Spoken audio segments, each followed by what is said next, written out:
നിങ്ങളുടെ മധ്യത്തിലായിരിക്കും നൽകിയ അവസരത്തെ ഞാൻ ദൈവത്തിന് നന്ദി പറയുന്നു.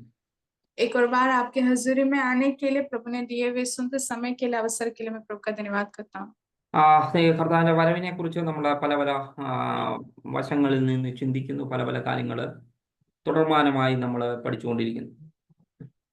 प्रभु के आगमन के बारे में हम अलग अलग भाग से अलग अलग रीति से हम उसे पढ़ रहे हैं। കഴിഞ്ഞ രണ്ടാഴ്ചയായിട്ട് നമ്മൾ മത്തായിയുടെ സുവിശേഷം 25-ാം അധ്യായത്തിൽ നിന്ന് ചില കാര്യങ്ങൾ പഠിച്ചുകൊണ്ടിരിക്കുകയാണ്. पिछले 2 हफ्ता से हम मत्ती उसके 25 से हम कुछ बातों को सीख रहे हैं। അതിന്റെ 14 മുതൽ 30 വരെയുള്ള ഭാഗങ്ങളിലെ ഉപമയിൽ നിന്നാണ് നമ്മൾ പഠിച്ചുകൊണ്ടിരിക്കുന്നത്. 25 के 14 से लेके 30 तक का जो दृष्टांत है उसमें से हम पढ़ रहे थे। കഴിഞ്ഞ രണ്ടാഴ്ച ഞാൻ അതിന്റെ പശ്ചാത്തലങ്ങളൊക്കെ പറഞ്ഞതായതുകൊണ്ട് ഞാൻ അതിലേക്ക് കയറുന്നില്ല. നേരെ നമ്മൾ കഴിഞ്ഞ ആഴ്ച പഠിച്ച് നിർത്തിയതിന്റെ ബാക്കി ഭാഗങ്ങളിലേക്ക് നമുക്ക് ശ്രദ്ധ തിരിക്കാം. पिछले हफ्ताओं में उसी दृष्टांत के बारे में पढ़ने के लिए पढ़ रहे थे, तो इसलिए उससे ज्यादा नहीं, जहां पिछले हफ्ता हमने रोका है उधर से आगे की ओर जाने के लिए मैं चाहता हूँ। എന്റെ 19-ാമത്തെ വാക്യം ഒന്ന് വായിക്കാം. उसकी 25 की 19वीं आयत। बहुत दिनों के बाद उन दासों का स्वामी आकर उनसे लेखा लेने लगा। ഓക്കെ, വളരെ കാലത്തിന് ശേഷം അടിമകളുടെ യജമാനൻ വന്ന് അവരുമായി കണക്ക് തീർത്തു. बहुत दिनों के बाद उनका स्वामी आकर उनसे लेखा लेता है। നമ്മുടെ വിഷയം അതാണ്. വളരെ കാലത്തിന് ശേഷം ഈ യജമാനൻ വരുന്നു. ഞാൻ കഴിഞ്ഞ ആഴ്ച അത് ഓർപ്പിച്ചതുപോലെ നമ്മളും കാത്തിരിക്കുകയാണ് നമ്മുടെ യജമാനനെ, നമ്മുടെ ഉടയവനെ ഒക്കെ നമ്മൾ കാത്തിരിക്കുകയാണ്. हमारा विषय भी यही है, जिस प्रकार ये जो स्वामी है बहुत दिनों बाद आकर लेखा लेता है, वैसे ही हम भी अपने उद्धारकर्ता का उस आने के उसकी तैयारी में है, उसकी खोज में है। എപ്പോഴാ വരുന്നതെന്നൊന്നും നമുക്ക് നിശ്ചയമില്ല. कब वो आएंगे हम नहीं जानते. എപ്പം വന്നാലും അവനോട് കൂടെ പോകാൻ റെഡിയാകുക എന്നുള്ളത് മാത്രമാണ് നമ്മുടെ മുകളിലുള്ള ഉത്തരവാദിത്തം. जब भी वो आए उनके साथ उठा लिए जाने के लिए हम तैयार रहे, ये है हमारा विषय. ഈ താമസം, ഈ വരവിന്റെ താമസം പലപ്പോഴും നമ്മളെ അലസതയിലേക്ക് കൊണ്ടുപോകാൻ സാധ്യതയുണ്ട്. प्रभु का आगमन का जो देरी होता है वो हम में से कईयों को आलस में ले जाता है. ഈ ഉപമയുടെ മുകളിലുള്ള 18 വരെയുള്ള ഭാഗവും 19-ന് താഴോട്ടുള്ള ഭാഗത്തിലും ഈ ഇതിന്റെ അകത്ത് നമ്മൾക്ക് പഠിക്കേണ്ടതായ ചില പാഠങ്ങൾ ഒളിഞ്ഞു കിടപ്പുണ്ട്. ये जो दृष्टांत है उसका 19 के ऊपर और नीचे की आयतें जब हम पढ़ते हैं तो बहुत सी चीजों को हमें सीखने के लिए मिलता है. യജമാനൻ വരും എന്നുള്ളത് സത്യമാണ്. स्वामी आएगा, ये बात सच है. പക്ഷെ എപ്പോൾ വരുന്നു എന്ന് നമുക്ക് വ്യക്തമല്ല. लेकिन वो कब आएंगे ये हम नहीं जानते. ഈ താമസമാണ്, ഈ വരവിനുള്ള താമസം കൊണ്ടാണ് പലപ്പോഴും നമ്മൾ അലസതയിലേക്ക് പോകാനുള്ള കാരണം. ये जो आने का देरी जो है वही हम में से कईयों को आलस की ओर ले जाने का कारण बनता है. മുകളിലുള്ള 10 കന്യകമാരിൽ 5 പേരുടെ കയ്യിലിരിക്കുന്ന എണ്ണ തീരാനും കാരണം ഇതൊക്കെ തന്നെ ആയിരിക്കാം. ये जो 10 कुंवारियों का दृष्टांत है उसमें से जो 5 कुंवारियों के हाथ में जो तेल था वो खत्म होने का कारण भी यही हो सकता है. സൂക്ഷിക്കേണ്ടത്, കരുതേണ്ടത്, ഒരുങ്ങിയിരിക്കേണ്ടതിനൊക്കെ ഈ താമസം അത് നഷ്ടപ്പെട്ട് കളയാനുള്ള കാരണമായി മാറി. जहां हमें संभाल के रखना होता है, बहुत ही ध्यान से रहना होता है, तैयार रहना होता है, ये जो देरी जो है वो इस सब को नष्ट करने का कारण बनता है. പ്രിയ കുഞ്ഞുങ്ങളെ, ഞാൻ ജനിച്ച സമയം മുതൽ ഞങ്ങൾ ഇത് അന്ത്യകാലമാണ്, ഇതിപ്പോൾ വരും, ഏറ്റവും അടുത്തു, കർത്താവിന്റെ വരവ് താമസം, അങ്ങനെ കേൾക്കാൻ തുടങ്ങിയിട്ടും 10-30 വർഷങ്ങളായി. അപ്പം ഇങ്ങനെ നിങ്ങളും ഇത് കേട്ടുകൊണ്ടിരിക്കുകയാണ്, എല്ലാവരും ഇത് കേൾക്കുകയാണ്. എപ്പം വരും, എപ്പം വരും, എപ്പം വരും, ഇതെല്ലാവരും ചെവിയിലുണ്ട്, പക്ഷെ വരുന്നില്ല.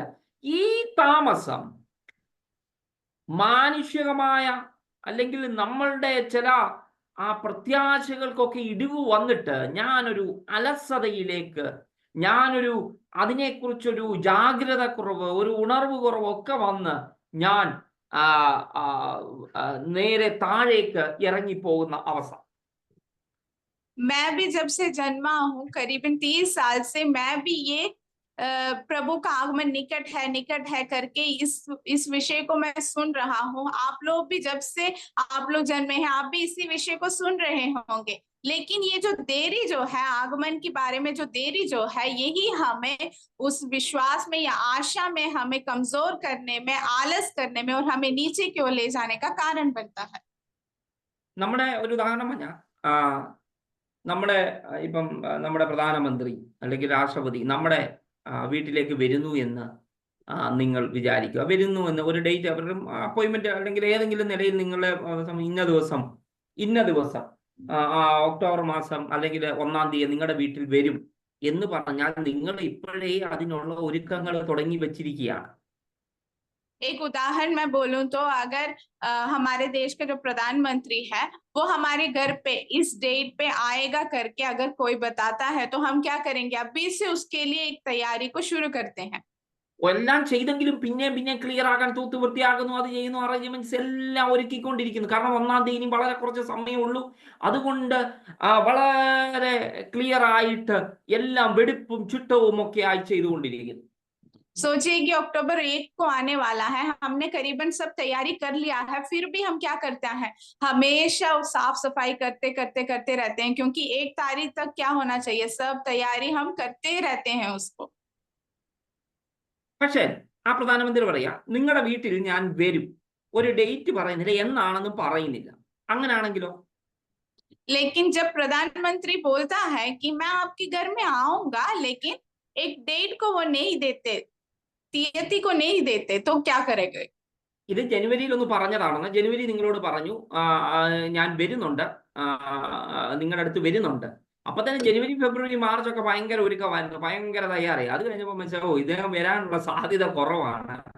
അതുകൊണ്ട് പതുക്കെ എന്റെ ഉള്ളിലേക്ക് ചെറിയ അലസ മനോഭാവം കയറി. सोचिए कि जनवरी में हमसे बोला था कि मैं आपके घर में आऊंगा करके बोला था, हमने 2-3 महीना क्या किया, उसकी तैयारियां किया, इंतजार में बैठे रहे, लेकिन 2-3 महीने के बाद जब उनका देरी हुआ तो हम क्या हो गए, आलस हो गए। ഓഫീസിൽ പ്രധാനമന്ത്രിയുടെ ഓഫീസിൽ വിളിക്കുന്നു. അപ്പം പറഞ്ഞു നിങ്ങളുടെ കാര്യങ്ങൾ എന്നാന്ന് തീരുമാനിച്ചത്, എന്നാലും വരും. പലരോടും അവരോട് വ്യക്തിപരമായി വലിയ നേതാക്കന്മാരോട് വരും ഇതെല്ലാം പറയുന്നുണ്ട്. ഓരോ പ്രാവശ്യം വിളിക്കുമ്പോൾ അദ്ദേഹം അമേരിക്കയിലാണ്, അദ്ദേഹം യൂറോപ്പിലാണ്, അദ്ദേഹം ഇറ്റലിയിലാണ്, ലോകം മുഴുവൻ അദ്ദേഹം കറങ്ങി നടക്കുന്ന അല്ലെങ്കിൽ പല കാര്യങ്ങൾക്ക് വേണ്ടി പോകുന്നതെല്ലാം നിങ്ങൾ കേട്ടുകൊണ്ടിരിക്കുന്നു. 3-4 മാസമായപ്പോൾ തന്നെ നമുക്ക് മടുപ്പായി. മിക്കവാറും വരുവായിരിക്കും, പക്ഷെ എന്നാന്നറിയാത്തത് കൊണ്ട് പതുക്കെ ഒരു മടുപ്പ് നമ്മുടെ ഉള്ളിലേക്ക് കയറി.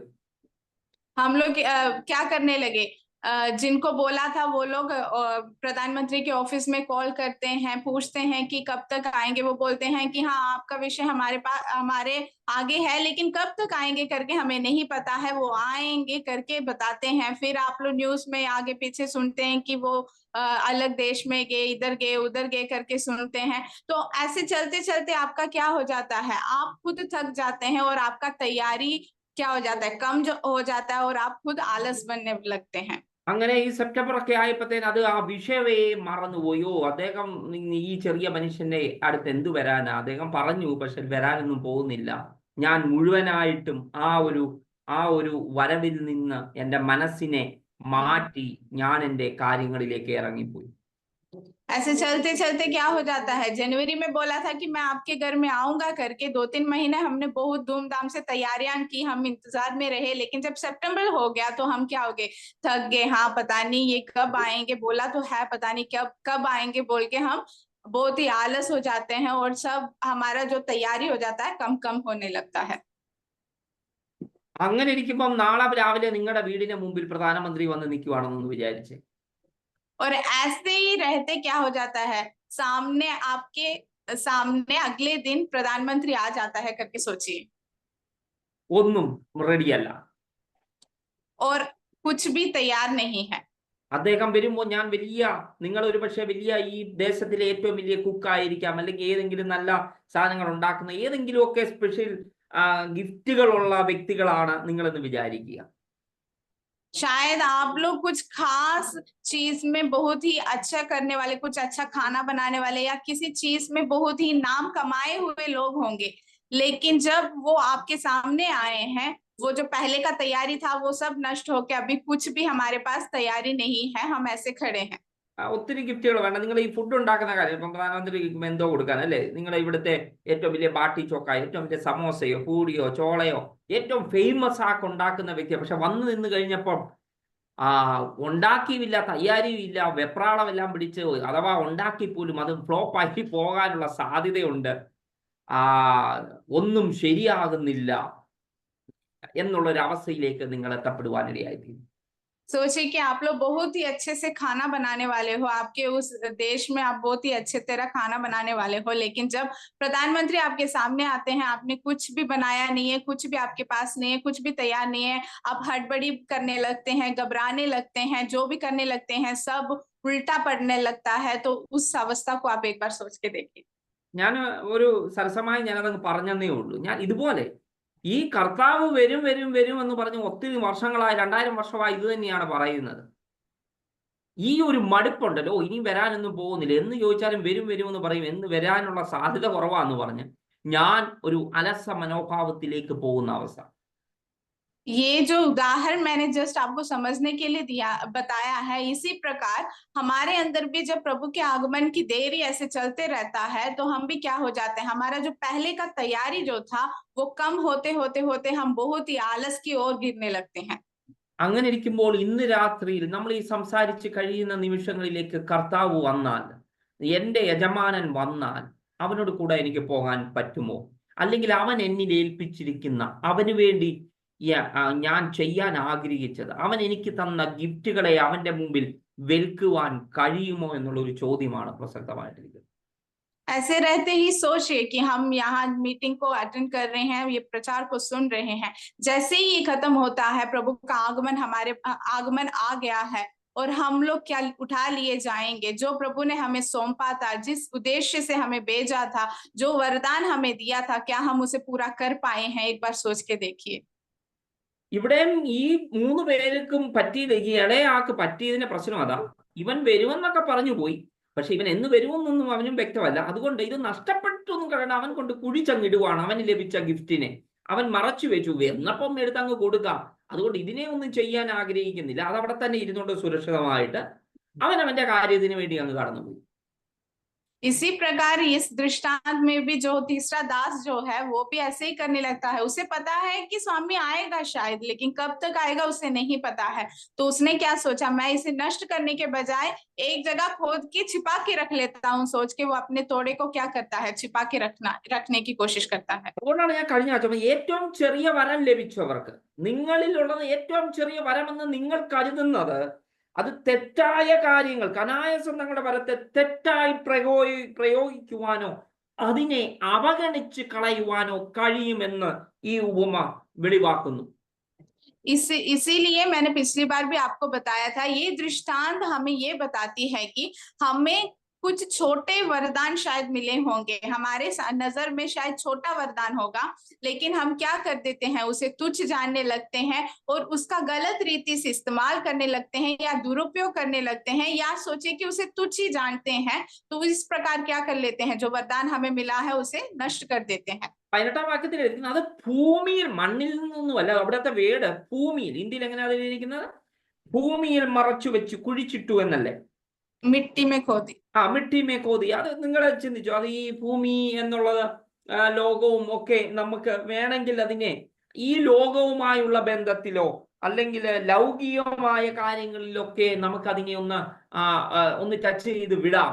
നിങ്ങൾ ഈ കുഴിച്ചു വെച്ചിട്ട് ഈ ലോകവുമായ ബന്ധങ്ങളിലേക്ക് നിങ്ങൾ ഇടപഴകുമ്പോൾ, ഈ ലൗകികമായ കാര്യങ്ങളിലേക്ക് ഇറങ്ങിപ്പോകുമ്പോൾ, അവൻ കണക്ക് തീർക്കാൻ വരുമ്പോൾ നമുക്ക് കൊടുക്കാൻ എന്തെങ്കിലും ഉണ്ടോ എന്നൊരു ചോദ്യവും ഈ ഉപമയിലുണ്ട്.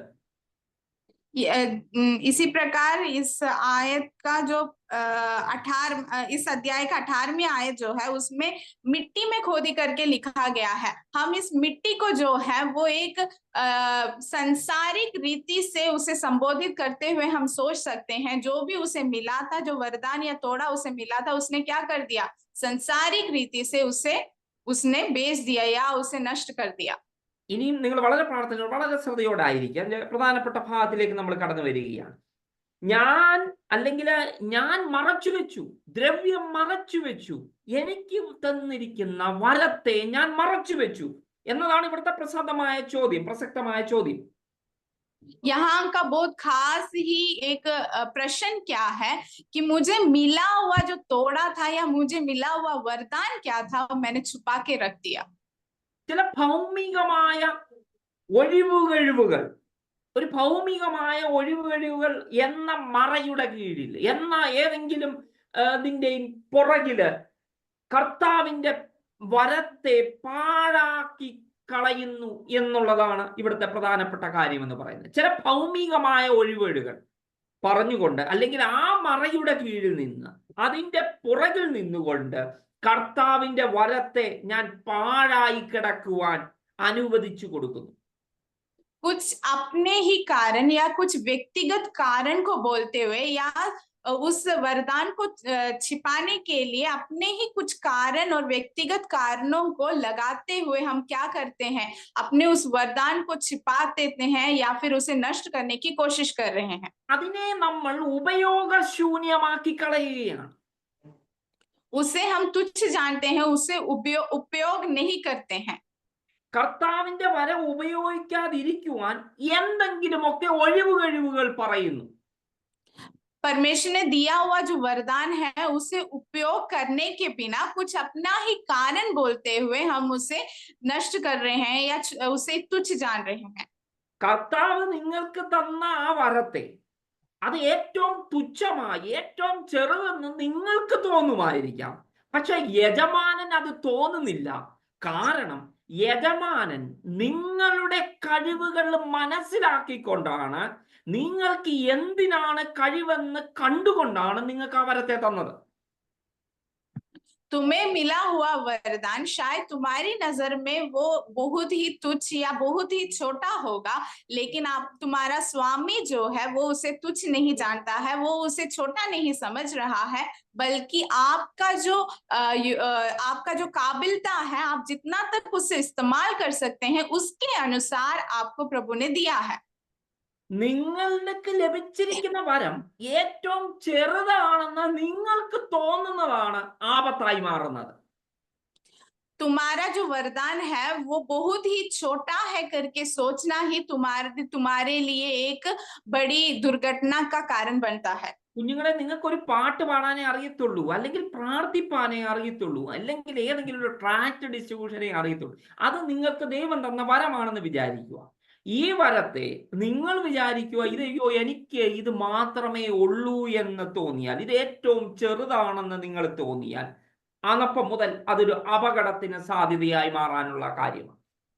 तुम्हें शायद केवल प्रार्थना करने का एक वरदान होगा, शायद तुम्हें गाना गाने का, ऐसे छोटा कोई ना कोई एक चीज होगा या वरदान होगा, लेकिन उसे जब तुम बहुत ही छोटा और तुच्छ समझने लगते हो, वहीं तुम्हारा क्या होता है, एक बड़ा परेशानी या दुर्घटना तुम्हारे सामने आ पड़ती है।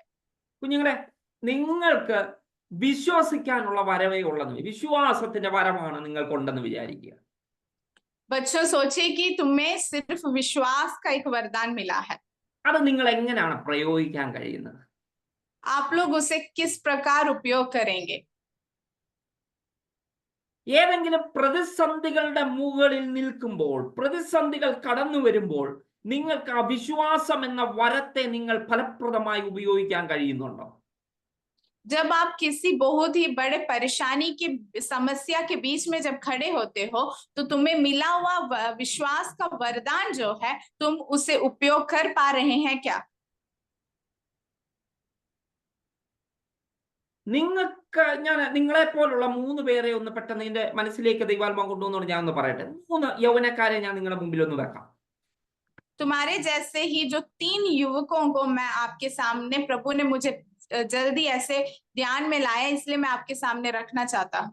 ശദ്രക്ക്, മേശക്ക്, അബേദ്നെഗോ എന്ന 3 ബാലന്മാർ, യഹൂദ ബാലന്മാർ. जो शद्रक, मेशक और अबेदनगो है, ऐसे 3 बालक या युवकों को मैं आपके सामने रखना चाहता हूँ। നിങ്ങൾക്ക് അവരെ അറിയാവോ? क्या आप लोग उसे जानते हैं? ഭാഗം എടുത്ത് വായിക്കുന്നില്ല, ദാനിയേലിന്റെ പുസ്തകത്തിലാണ്. वो भाग को लेके पढ़ना नहीं चाहता, लेकिन दानियल की किताब में है। അവര് ഒരു ദിവസം അവിടുത്തെ രാജാവ് പ്രഖ്യാപിക്കുകയാണ്, ഒരു വലിയൊരു ബിംബത്തെ, സ്വർണ്ണ ബിംബത്തെ ഉണ്ടാക്കി, അല്ലെങ്കിൽ രാജാവിനെ തന്നെ ഉണ്ടാക്കിയിട്ട് പറയാണ്, നിങ്ങൾ ഇനി വേറെ ഒരു ദൈവത്തെയും ആരാധിക്കാനോ നമസ്കരിക്കാനോ ഒന്നും ഉപാസന ചെയ്യാനോ ഒന്നും പറ്റത്തില്ല, ഈ ബിംബത്തെ മാത്രമേ നമസ്കരിക്കാവൂ. एक दिन क्या होता है, राजा क्या घोषणा करता है कि सोने का बड़ा मूर्ति बनाकर राजा बोलता है कि अब से लेके और किसी को उसके आगे दंडवत नहीं करना है, बल्कि ये सोने का जो मूर्ति बनाया है उसके आगे दंडवत करना है। എല്ലാരും ആ പ്രതിമയെ നമസ്കരിക്കാൻ തുടങ്ങി. सब लोग उसके आगे अपने सिर झुकाने लगते हैं, उसको दंडवत करने लगते हैं। പക്ഷേ ഇവര് മൂന്ന് പേരും അത് ചെയ്തില്ല. लेकिन ये 3 युवक जो हैं वो ऐसा नहीं करते हैं। പ്രശ്നം രാജാവിന്റെ മുമ്പിലെത്തി. ये राजा के कानों तक पहुंचता है। നിങ്ങൾ ആ ഭാഗം എടുത്ത് വായിക്കണം, 3-ാം അധ്യായം ഒക്കെ തൊട്ട് നിങ്ങൾ വായിക്കണം. അത് സമയത്തിന് കുറവുകൊണ്ട് ഞാൻ പറയുന്നില്ല. അവിടെ ഇത് നമസ്കരിക്കാത്തവരെ വലിയ തീച്ചൂളയിൽ കൊണ്ട് ഭട്ടിക്കകത്ത് കൊണ്ട് ഇടുമെന്നാണ് ഓർഡർ. जब आप वो दानियल 3रे अध्याय से पढ़ते हैं तो हमें पता चलता है कि राजा ने क्या बोला था, जो इसके आगे दंडवत नहीं करता है उनके लिए क्या सजा दिया था, कि बड़े आग के भट्टी में डाला जाएगा। വളരെ ശ്രദ്ധയോടെ ഇരിക്കുക, വളരെ ശ്രദ്ധയോടെ. ദൈവം നിങ്ങളോട് വ്യക്തമായി സംസാരിക്കും. നമ്മളൊരു നിസ്സാരമായി താലന്തിനെ കുറിച്ച് പറഞ്ഞെങ്കിലും ഇവരുടെ ഉള്ളിലുള്ള ആ ഒരു താലന്തിനെ നമുക്കൊന്ന് പുറത്തെടുത്ത് നോക്കാം എന്തായിരുന്നു എന്ന്. ഇവര് തീച്ചൂളയ്ക്കകത്ത് ഇടുമെന്ന് അറിഞ്ഞിട്ടും ഇവര് ദൈവത്തെ അല്ലാതെ, അവർ കണ്ട സത്യ ദൈവത്തെ അല്ലാതെ ഈ പ്രതിമയെ വണങ്ങാനോ നമസ്കരിക്കുക, ദണ്ഡവത്തുകരനോ ഉപാസന ചെയ്യാനോ ഒന്നും പോയില്ല. ये जो 3 युवक हैं, इनके अंदर जो वरदान है, विश्वास का वरदान है, वो कैसे बाहर आया है उससे हम देख रहे हैं। तो क्या करते हैं ये 3 बालक, सिर्फ ये 3 बालक ही उस मूर्ति के आगे दंडवत नहीं करते हैं और उसके आगे सिर झुकाने के लिए नहीं जाते हैं। രാജാവ് എന്ന് ചോദിച്ചു, നിങ്ങൾ എന്താണ് ചെയ്യുന്നത്? അപ്പം രാജാവിനോട് അവര് ചില മറുപടികൾ പറയുന്നുണ്ട്. और राजा इनके सामने आके पूछता है कि आप लोग क्या कर रहे हैं, क्यों आप लोग दंडवत नहीं कर रहे हैं, ऐसे पूछते हैं। तो इन लोगों का उत्तर ये होता है, നീ അതിന്റെ 3-ാം അധ്യായം, ദാനിയേലിന്റെ പുസ്തകം 3-ാം അധ്യായം അതിന്റെ 14-ാം വാക്യം. दानियल 3रा अध्याय उसका 14वीं आयत।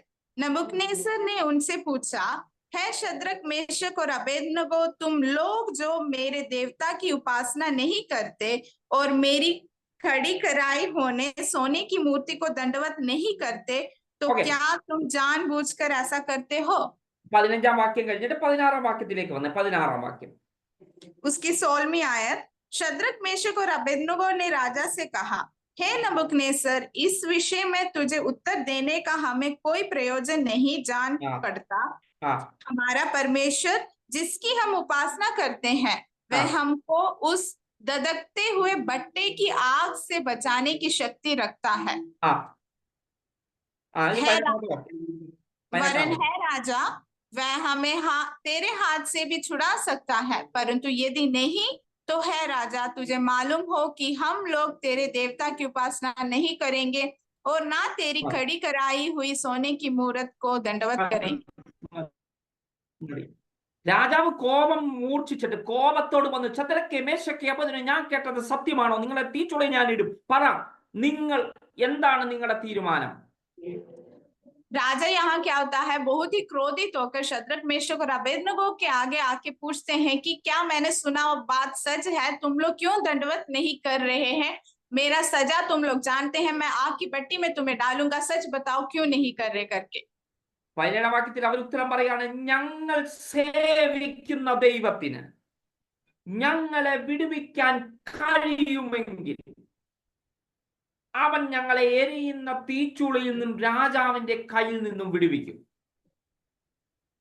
और उसका उत्तर 17वीं आयत में वो बोलते हैं कि जिस प्रभु की हम उपासना करते हैं वो हमें तुम्हारे इस ददकते हुए बट्टे की आग से भी हमें छुड़ा सकता है। അഥവാ കഴിഞ്ഞില്ലെങ്കിലും, ഞങ്ങളെ രക്ഷിച്ചില്ലെങ്കിലും ഞങ്ങൾ രാജാവിന്റെ ദേവന്മാരെ സേവിക്കുകയില്ല, രാജാവ് നിർത്തിയ സ്വർണബിംബത്തെ നമസ്കരിക്കുമേ ഇല്ല എന്നറിഞ്ഞാലും എന്ന് പറഞ്ഞു. और वहां बोलते हैं अगर प्रभु हमें ना बचाए तो भी हम लोग क्या नहीं करेंगे, तुम्हारी या तुम्हारे बनाई हुई सोने की मूर्ति के आगे हम दंडवत नहीं करेंगे और ना ही उपासना करेंगे। കുഞ്ഞുങ്ങളെ, ഇവരുടെ ഉള്ളിൽ ഉണ്ടായിരുന്ന താലന്ത് എന്തായിരിക്കാം? ദൈവം കൊടുത്ത വരം എന്തായിരിക്കാം? बच्चों, इनके अंदर दिया हुआ वरदान क्या हो सकता है? വിശ്വാസം എന്ന് പറയാമോ? क्या विश्वास बोल सकते हैं? ഞാൻ വിശ്വാസം എന്ന് പറയുന്നത് ആഴമായ അറിവ് എന്ന അർത്ഥത്തിലാണ്. मैं यहाँ विश्वास बोलने का अर्थ जो है वो बहुत ही गहराई से अपने प्रभु जिसकी उपासना करते हैं उनके बारे में जानना। വിശ്വാസം എന്ന് പറഞ്ഞാൽ ശരിക്കും അതിന്റെ അർത്ഥം എന്ന് പറഞ്ഞാൽ ഒത്തിരി ഡെഫിനേഷനുകൾ നമ്മുടെ മുമ്പിലുണ്ടെങ്കിലും ഞാൻ ആരെ വിശ്വസിക്കുന്നുവോ അദ്ദേഹത്തെ കുറിച്ച്, അല്ലെങ്കിൽ ഞാൻ ആരെ പിൻപറ്റുന്നുവോ ആ വ്യക്തിയെ കുറിച്ച് ആഴമായി അറിയുക എന്നുള്ള അർത്ഥത്തിലാണ് വിശ്വാസം പുറത്തു വരുന്നത്. विश्वास का वास्तविक अर्थ क्या है बोले तो जिसकी हम उपासना करते हैं, जिसके पीछे हमने निर्णय लेके चलने का निर्णय लिया है, उसके बारे में गहराई से और सच्चाई से उसके बारे में पूरी तरह जानना। വിശ്വാസികളുടെ പിതാവായ അബ്രഹാം മാറിയത് എങ്ങനെ? ഒറ്റ ദിവസം കൊണ്ടുള്ള പ്രക്രിയയല്ല. ഉൽപ്പത്തി പുസ്തകം 12-ാം അധ്യായത്തിൽ അവന് ദർശനം കിട്ടിയത് മുതൽ ആ ദർശനം കൊടുത്തവനെ അവൻ ആഴമായി അറിഞ്ഞ് അറിഞ്ഞ് അറിഞ്ഞ് അറിഞ്ഞ് അറിഞ്ഞ് അതിന്റെ ഒരു മൂർത്തി ഭാവത്തിലേക്ക് വന്നപ്പോൾ നമ്മൾ അവനെ വിളിക്കുകയാണ് അവൻ വിശ്വാസികളുടെ പിതാവെന്ന്. हम अब्राहम को विश्वासियों का पिता करके बोलते हैं। वो एक दिन से उत्पन्न नहीं हुआ है, बल्कि चलते चलते चलते, जैसे हम उत्पत्ति 12 में उससे एक दर्शन के बारे में हम पढ़ते हैं जहां अब्राहम को एक दर्शन मिला था और वहां से उसने प्रभु को जानना शुरू किया। ऐसे चलते चलते और गहराई में अपने प्रभु को जानते जानते जानते उसका दर्शन जब पूरा हुआ तो वो विश्वासियों का पिता कर हम उसे बुलाने लगे। കുഞ്ഞുങ്ങളെ, ദൈവം അബ്രഹാമിന് കൊടുത്ത ഒറ്റ വരം എന്ന് പറയുന്നത് വിശ്വാസം എന്ന വരം മാത്രമേ ഉള്ളായിരുന്നു എന്നാണ് ഞാൻ പൂർണ്ണമായി വിശ്വസിക്കുന്നത്. मैं ये विश्वास करता हूं कि अब्राहम को प्रभु ने दिया एक ही वरदान था, वो विश्वास का वरदान था। ഉൽപ്പത്തി പുസ്തകം 12-ൽ ഇതുവരെ കാണാത്ത മൂർത്തികളെ ഉണ്ടാക്കിക്കൊണ്ടിരുന്ന അബ്രഹാമും കുടുംബവും, അല്ലെങ്കിൽ അവന്റെ കുടുംബപിതാക്കന്മാർ ഇതിനെ ഉണ്ടാക്കിക്കൊണ്ടിരുത്തുന്ന ഒരു ദർശനം കൊടുക്കുന്നു. ആ ദർശനത്തിന്റെ പുറകെ അവൻ ഇറങ്ങിത്തിരിക്കുകയാണ്.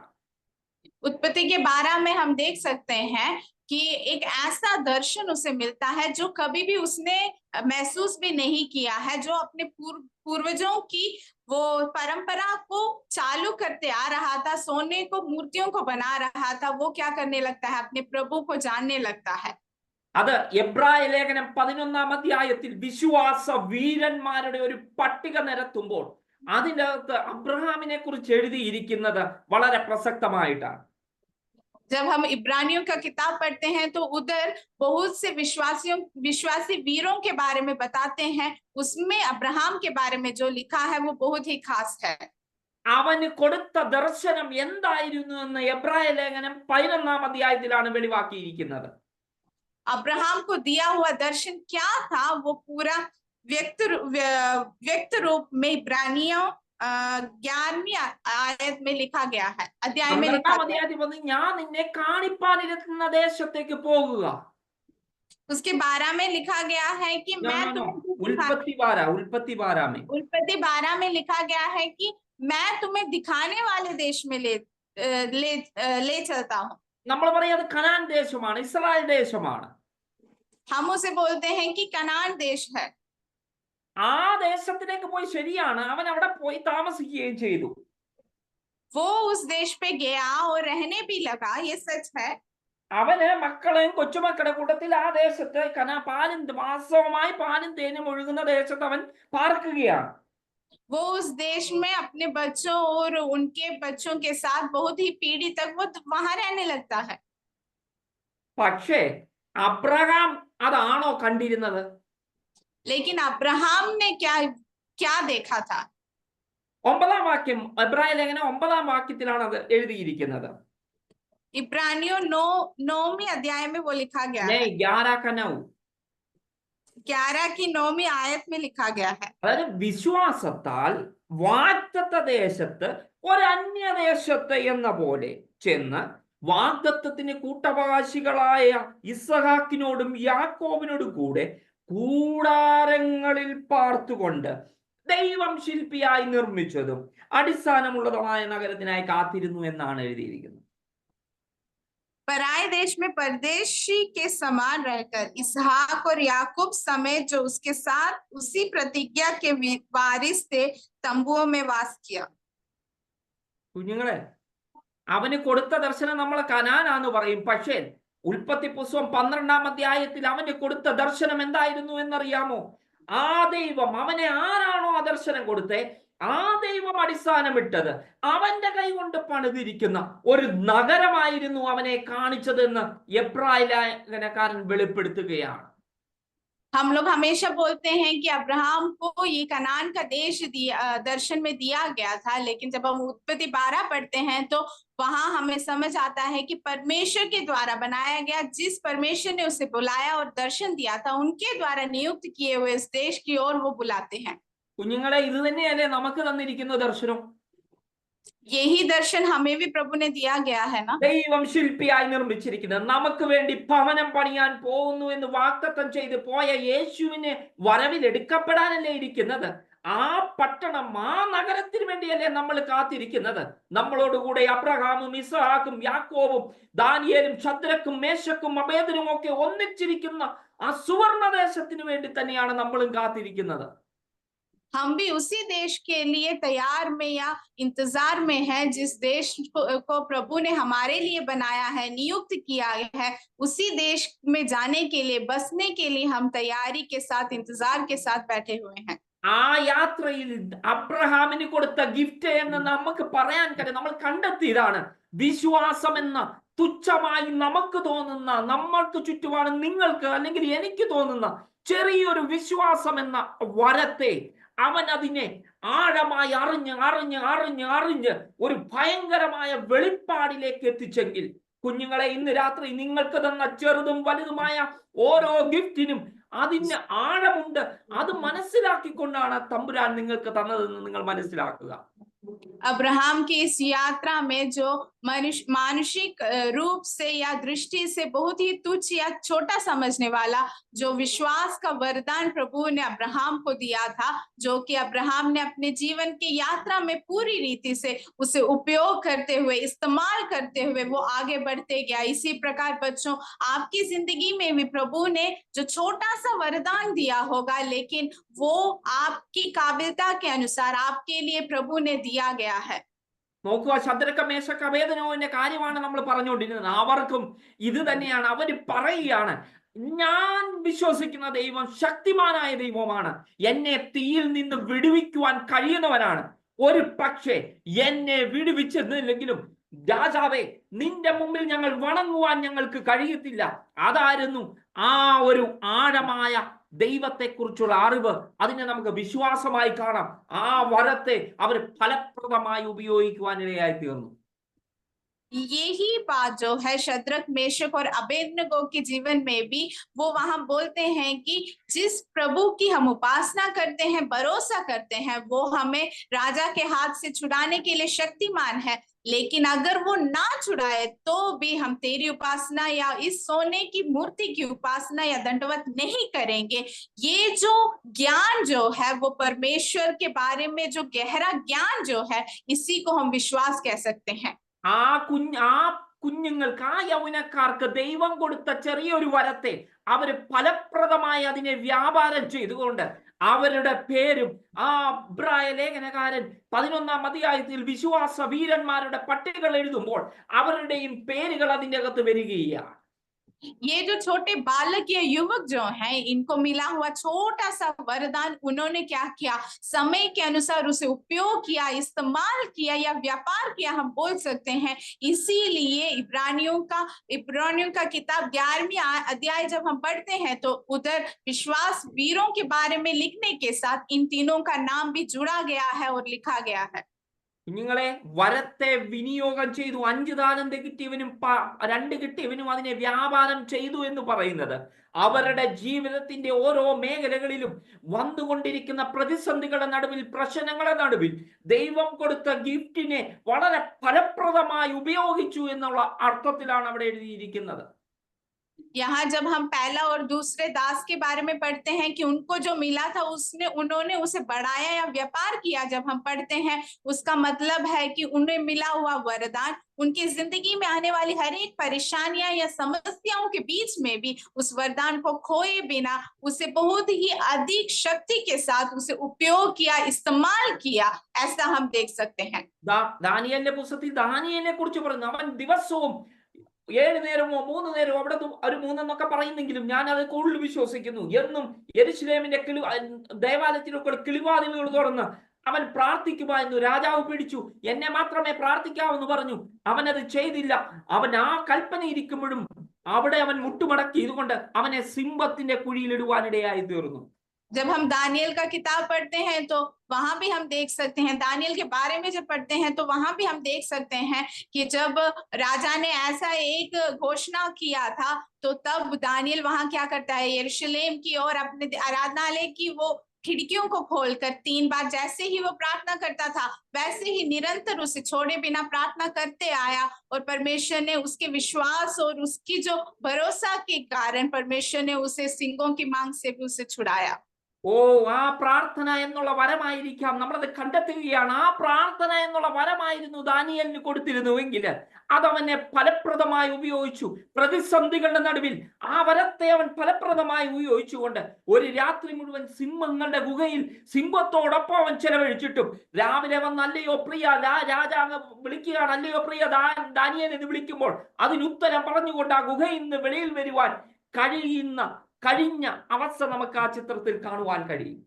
हम समझ सकते हैं कि उधर दानियल को प्रार्थना का एक वरदान दिया गया था, और प्रार्थना का वरदान दानियल ने क्या किया, उस समस्या के बीच में भी जब ऐसा बड़ा एक घोषणा राजा ने किया तब भी उसने क्या नहीं किया, अपना वो वरदान को छोड़ा नहीं, उसे तुच्छ नहीं समझा। उस वरदान को जिस प्रकार उसे इस्तेमाल करना था उसी प्रकार उसे इस्तेमाल करने के कारण प्रभु ने उसे बड़ी वो जो सिंहों के मुंह से भी प्रभु ने उसे छुड़ाया है।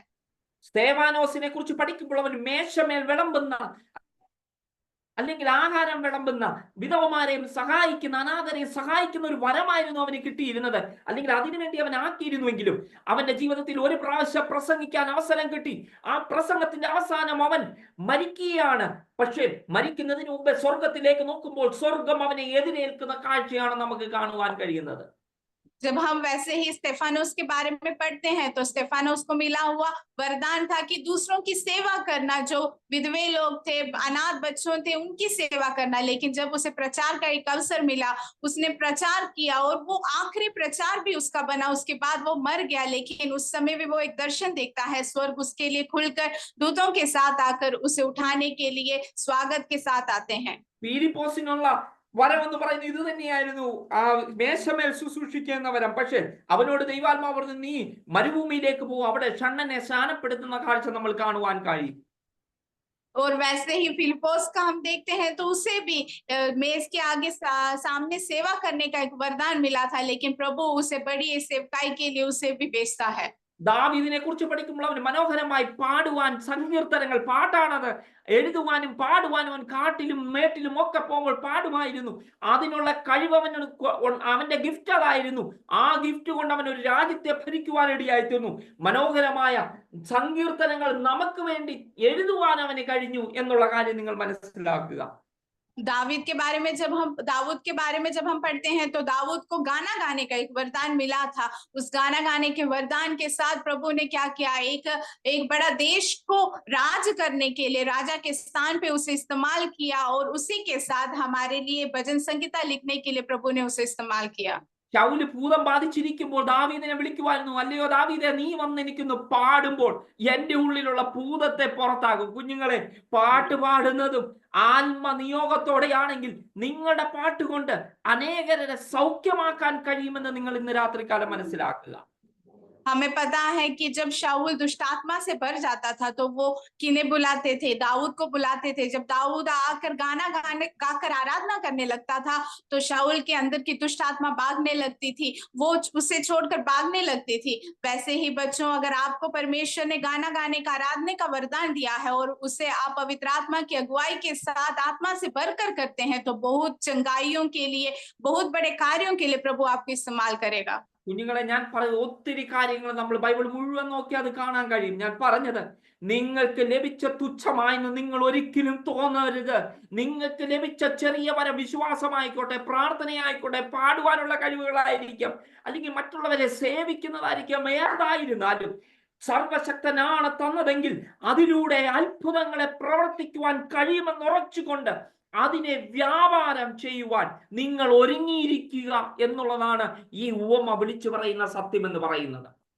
बच्चों, इसी प्रकार बाइबल में हम बहुत सी बातों को देख सकते हैं। आप लोगों को भी शायद छोटा सा कुछ वरदान मिला होगा, वो चाहे विश्वास का क्यों ना हो, गाना गाने का क्यों ना हो, प्रार्थना करने का क्यों ना हो, ऐसी छोटी छोटी वरदान कुछ भी क्यों ना हो, लेकिन अगर आप उस वरदान को तुच्छ जाने बिना उसे समय पर इस्तेमाल करते हुए, उसे पकड़े हुए, उसे व्यापार करते हुए और भी उपयोग करते हुए अगर आप आगे चलेंगे तो प्रभु आपको बड़े बड़े कार्य के लिए इस्तेमाल करेगा।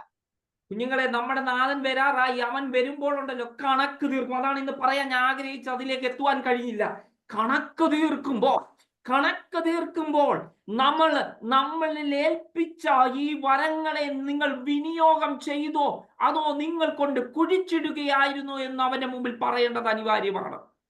बच्चों, हमारा भी स्वामी आने वाला है और वो आकर हमसे लेखा लेगा, लेकिन लेखा लेते समय क्या हमें मिला हुआ वरदान हमने उपयोग किया, उसे इस्तेमाल किया, व्यापार किया है, ऐसा प्रश्न हमारे सामने आएगा।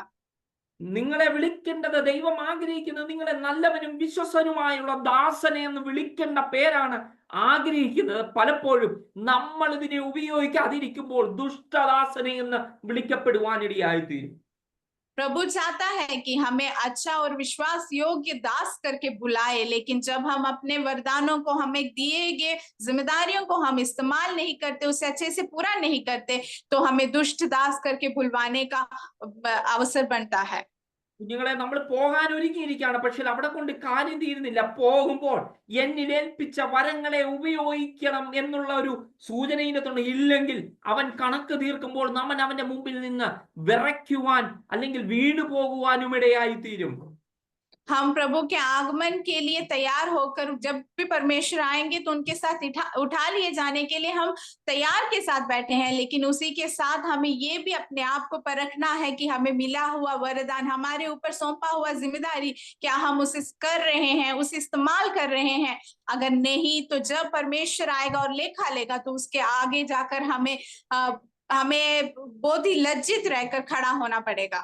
അവന്റെ വരവിൽ പോകാൻ വേണ്ടി നമ്മൾ ഭയങ്കരമായി ഒരുങ്ങിയിരിക്കുകയാണ്. നമുക്ക് ഇഷ്ടമാണ് സ്വർഗത്തിൽ പോകാൻ. പക്ഷേ ഈ കാര്യങ്ങളുടെ ഓർക്കണം, അവൻ കണക്കൂടെ നമ്മൾ കൊടുക്കേണ്ടതാണ്. നമ്മളെ ഏൽപ്പിച്ചത് വിനിയോഗിച്ചോ വ്യാപാരം ചെയ്തോ എന്നുള്ള കണക്ക്. हम सब लोग परमेश्वर के यीशु मसीह के आगमन में उठा लिए जाने के लिए उस खुशी में, उसकी इंतजार में बैठे हैं, लेकिन उसी के साथ सोचिए कि परमेश्वर आते समय लेखा लेने के लिए भी आ रहा है, क्या हम उसके लिए तैयार हैं। കുഞ്ഞുങ്ങളെ, ഞാൻ ഒന്നുകൂടെ ഇത് 2-3 ആഴ്ചയായിട്ട് ഇത് തന്നെയാണ് പറയുന്നത്. നിങ്ങളെ ഏൽപ്പിച്ചിരിക്കുന്ന താലന്തുകളെ വിനിയോഗിക്കുക, ഉപയോഗിക്കുക, വരങ്ങളെ ഉപയോഗിക്കുക. बच्चों, मैं 2-3 हफ्ते से यही बात को बार बार दोहरा रहा हूं कि जो भी आपको मिला हुआ वरदान है, जो भी आपको दिया गया है, उसे आप इस्तेमाल करें, उसे और भी बढ़ाए, व्यापार करें. ആ വരത്തിൽ ഫോക്കസ് ചെയ്തുകൊണ്ട്, ആ വരത്തിൽ നിങ്ങൾ ശ്രദ്ധ കൊടുത്തുകൊണ്ട് അതിൻ്റെ അകത്തുനിന്ന് അത്ഭുതങ്ങളെ വെളിവാക്കണം. അതുകൊണ്ട് മറ്റുള്ളവർക്ക് പ്രയോജനകരമായി തരണം.